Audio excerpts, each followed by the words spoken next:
नमस्कार दोस्तों, एक बार फिर ऐसा होता दिख रहा था कि गुजर जैसे ही पटरी पर आए और रेलवे जैसे ही वह पटरी होती दिख रही थी, प्रशासन की सांसें फूलती दिख रही थी, आंदोलन दो गुटों में बंटता दिख रहा था। लेकिन सब कुछ ठीक हो गया और पटरी पर जो गुजर चढ़े थे वे सहमति के बाद में वापस वापस आ चुके हैं। और प्रशासन ने जिस तरह से तेजी के साथ में लोगों के बीच सहमति बनाकर समन्वय कायम किया वह काबिले तारीफ रहा।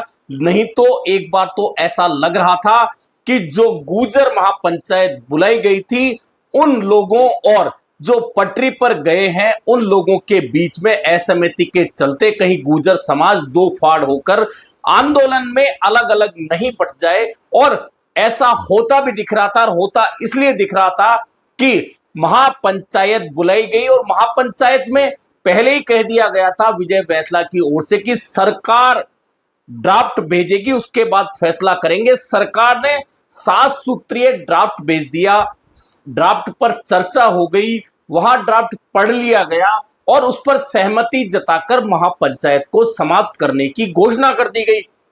लेकिन अचानक घटनाक्रम बदला और बदले हुए घटनाक्रम में कुछ लोग उस ड्राफ्ट पर सहमति से असहमति जताते हुए पटरियों पर पहुंच गए। वहां जा रही एक ट्रेन को रोकने के साथ ही फिश प्लेटें उखाड़ दी और पटरियों को नुकसान पहुंचा दिया। ऐसे में लग रहा था कि कहीं यह आंदोलन उसी दिशा में तो नहीं जा रहा जैसा कि 2008 में था। हालांकि उस समय का नेतृत्व और इस समय के नेतृत्व में बहुत ज्यादा फर्क है, लेकिन फिर भी चूंकि सरकार और प्रशासन के लिए बड़ी समस्या बन सकता था अगर ज्यादा लंबे समय तक गुर्जर समाज ट्रैक पर बैठ जाता। लेकिन पुलिस प्रशासन ने समन्वय बिठाया और समन्वय बिठाने के साथ ही रेलवे ट्रैक को बहुत जल्द आपसी बातचीत के बाद में खाली करा लिया गया।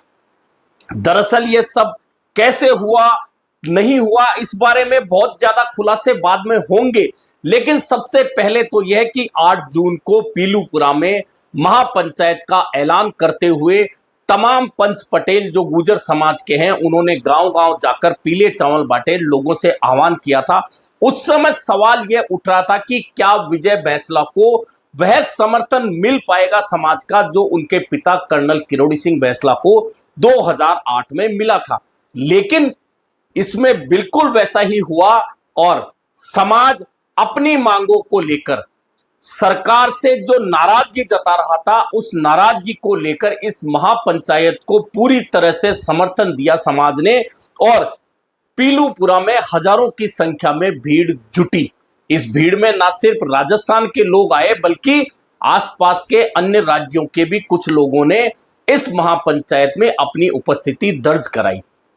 महापंचायत हुई, महापंचायत में सरकार को स्पष्ट रूप से चेताया गया कि जो हमारी मांगे हैं उन्हें मान ली जाए, अन्यथा आंदोलन अगर आर पार की स्थिति में आया तो यह ठीक नहीं होगा। सरकार भी इस बात को बेहतर तरीके से जानती थी। यही कारण था कि गृह राज्य मंत्री जवाहर सिंह बेढम लगातार इस आंदोलन में आंदोलनकारी और संघर्ष समिति के बीच में वार्ता को लेकर सक्रिय दिखे। वे एक दिन पहले गाजीपुर दौसा भी पहुंचे थे और वहां भी चर्चा की थी, लेकिन विजय बैंसला ने कहा था कि यहां औपचारिक रूप से कोई चर्चा नहीं हुई है और महापंचायत होगी और सरकार कोई ड्राफ्ट भेजे उस ड्राफ्ट पर हम चर्चा करेंगे। ड्राफ्ट पर सहमति हुई तो ठीक है, अन्यथा आंदोलन पटरी और हाईवे पर भी आएगा। सरकार ने संघर्ष समिति की बात मानते हुए 7 सूत्रीय ड्राफ्ट तैयार किया और महापंचायत में भेजा गया। महापंचायत में खुद विजय बैंसला ने उस ड्राफ्ट को पढ़ा।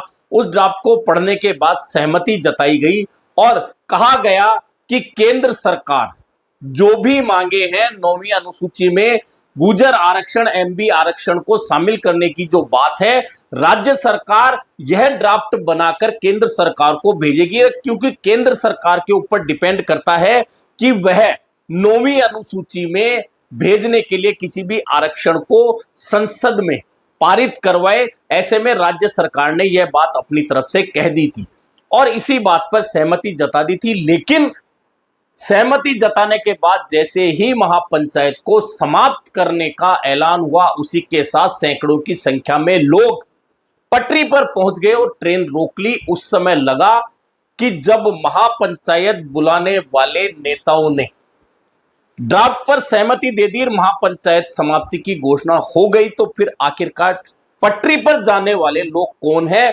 सबसे बड़ा सवाल तो यह था कि जो लोग पटरी पर जा रहे थे या बैठे थे, उनका नेतृत्व कर कौन रहा था? यह बात स्पष्ट रूप से निकलकर सामने नहीं आई।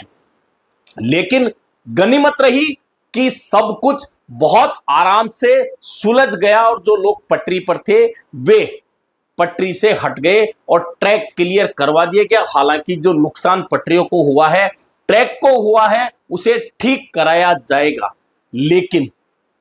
लेकिन अब सवाल बहुत सारे अभी भी बाकी हैं और बाकी यह है कि सबसे पहले तो यह कि अब समाज में नेतृत्व को लेकर क्या कोई झगड़ा है? और यह बात इसलिए निकल कर आई कि जब मंच महापंचायत का है वह सहमति जता रहा है, महापंचायत समाप्ति की घोषणा कर दी, तो आखिरकार पटरी पर जाने वाले लोग कौन हैं? उन्हें पटरी पर ले जाने वाले लोग कौन हैं? यह बात खुद गुर्जर समाज तय करेगा। गुर्जर समाज अब बात करेगा कि आखिरकार गुर्जर समाज में बंटवारे की स्थिति लाने का प्रयास किया तो किसने किया? हालांकि गनीमत रही कि सब कुछ ठीक हो गया और बहुत जल्दी सहमति जताकर और महापंचायत समाप्त करने के साथ पटरी से लोगों को हटाने के बाद सब लोग अपने अपने स्थानों पर लौट गए।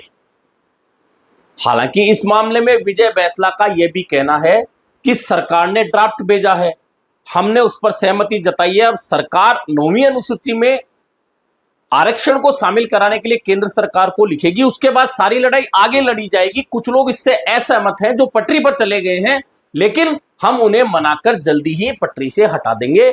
लेकिन इस पूरी व्यवस्था के बीच में पुलिस प्रशासन का काम सराहनीय यह रहा कि पुलिस प्रशासन ने कहीं भी सख्ती नहीं दिखाते हुए लोगों से समन्वय बनाया, समन्वय के साथ पटरी खाली कराई। इससे पहले पीलूपुरा में सुबह से ही जैसे ही भीड़ जुटना शुरू हुई तो राजमार्गों पर गाड़ियों की भारी भीड़ रही। ऐसे में हिंडौन करौली राजमार्ग का यातायात जो था उसे डाइवर्ट कर दिया गया, बयाना मार्ग के यातायात को डाइवर्ट कर दिया गया ताकि आम लोग परेशान नहीं हो और आगे कोई समस्या नहीं आए। और सबसे बड़ी बात सुबह से जो ये थी कि पटरी, क्योंकि यह जो रेलवे ट्रैक है यह देश की राजधानी दिल्ली को आर्थिक राजधानी मुंबई से जोड़ता है, और अगर यह ट्रैक रुक जाता है 1 या 2 दिन तो इसका बहुत बड़ा नुकसान होता है, ना सिर्फ आम लोगों को बल्कि सरकार को भी नुकसान होता है। और भरतपुर के आईजी राहुल प्रकाश ने पहले ही कह दिया था कि ऑपरेशन सिंदूर चल रहा है, ऐसे में रेलवे ट्रैक ना रुके, हमारा यह प्रयास होगा मनाने का।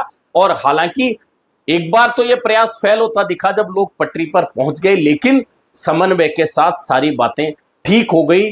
अब देखना यह है कि सरकार की ओर से जो ड्राफ्ट भेजा गया है जिस पर सहमति जताई गई है, 9वीं अनुसूची में आरक्षण को डालने की जो बात सरकार कह रही है कि हम केंद्र सरकार को लिखेंगे, हालांकि वह सफर बहुत आसान नहीं है क्योंकि देश के बहुत सारे राज्यों में 50% से ज्यादा जो आरक्षण वाली स्थिति है वह सुप्रीम कोर्ट में जाकर अटकी हुई है। और बहुत सारे राज्यों में जो आरक्षण की मांग है वह चाहे कर्नाटक में हो, वह तमिलनाडु में हो, वह बिहार में हो, वह महाराष्ट्र में हो, और राजस्थान में भी चूंकि एमबीसी का आरक्षण 5% है वह 50% से ऊपर निकल जाता है।